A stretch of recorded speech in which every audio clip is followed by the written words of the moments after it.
think it's a pilot whale, probably a juvenile. It's about 2 or 3 metres long, very gunmetal grey colour.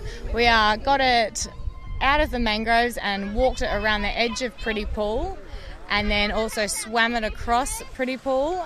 We've got it out to the mouth of the estuary, and sorry, there's just lots going on. It's an outgoing tide, so we thought, all right, great, it'll swim off. I can swap in a second. Unfortunately, its sonar is getting it really confused. It just keeps beaching itself. So at the moment, we're looking for someone to bring in a flood boat so that we can actually swim it out to deeper water, and hopefully it can go off on its way. Now you're soaked, and it looks like the call is there for you to come back out and join the dozen plus people who are taking care of this beautiful creature at the moment. Do you have any idea which way you're going to be taking it when it is pulled out? I would say we'll take it straight out, the best way that the driver of the boat says. So we've got 7 metre macro tides, so we've got a really strong outgoing tide at the moment. As you know, we did just have Tropical Cyclone Rusty, so it is still quite windy. There's a bit of swell waves going on. Luckily, we don't have big wave conditions here, so hopefully we'll be able to get something in and get the whale out.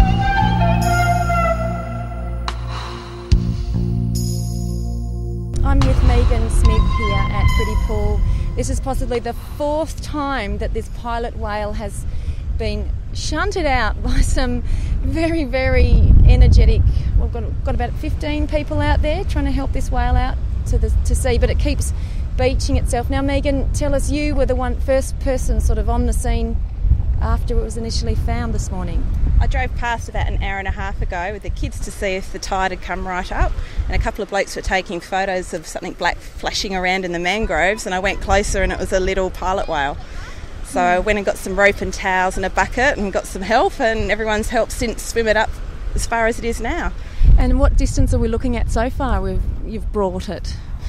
600 metres. Why do you think then that this pilot whale keeps being attracted to the shore rather than wanting to go out to sea? I think because the currents are quite confusing for it, and they get disorientated and it's very tired. So. And how did you know about ropes and buckets and towels when you actually decided, right, time for action? I've seen them do it on TV. Dear, that's like learning medicine by watching ER. True. But you seem to have done the right thing. You're on ABC Northwest with Elise Batchelor. I'm here with Megan Smith, who is one of many people trying to pull a pilot whale, which has got stranded at Pretty Pool in Port Hedland after Cyclone Rusty. And Megan discovered this pilot whale being photographed by a couple of gents who were intrigued by a strange black beast in the mangroves and took action with ropes and towels, and now you have a committee of people out there who are looking soggier than they would have imagined. Now, if we get this boat out, how far do you think they'll have to tow it for it not to come back? A couple of kilometres, I'd imagine. It's quite shallow until you get to that reef and it drops off. I'll let you get back to it. Megan, you're planning to be in for the long haul until you see it safely out to the ocean? Absolutely. I'll be here for a while.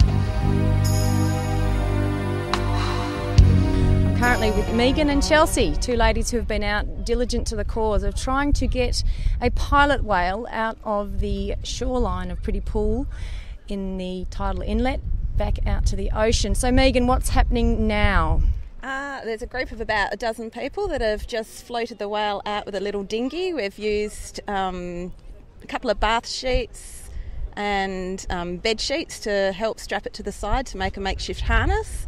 And they've taken it about 3 k's offshore and released it, and we can't see it, so hopefully it's okay.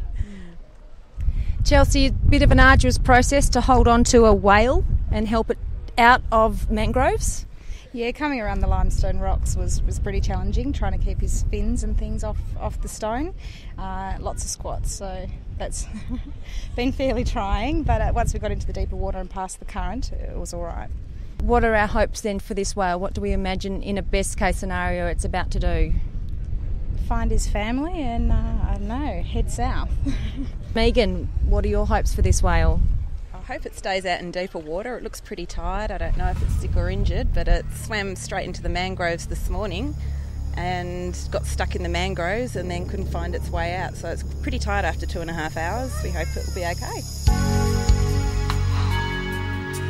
You're on ABC Northwest with Elise Batchelor and a very sodden-booted Pip Short. Pip, Do you think the job has finally been done? I think the job is done. We got it far enough out thanks to some very good Samaritans with a little dinghy and a lady's bed sheets, and we did an impromptu sling and dragged him out into deeper water, and all signs look good. He was staying upright and, swimming back out to sea, hopefully to his mates who we saw swimming around earlier today. I believe he has a name, Pip. Yeah, we named him Rusty. Why would that be? Oh, there was a bit of a storm that came past the last few days, so we thought a bit of rain, bit of wind. I would name him in honour of that. We didn't get a cyclone, but we got a whale. Well, isn't that beautiful? And if anything so precious is going to join your shores, make sure you have a good team about you. Is that right, Pip? Yeah, I don't even know who most of the people were, but that was a really great effort. Thank you, everyone, for helping.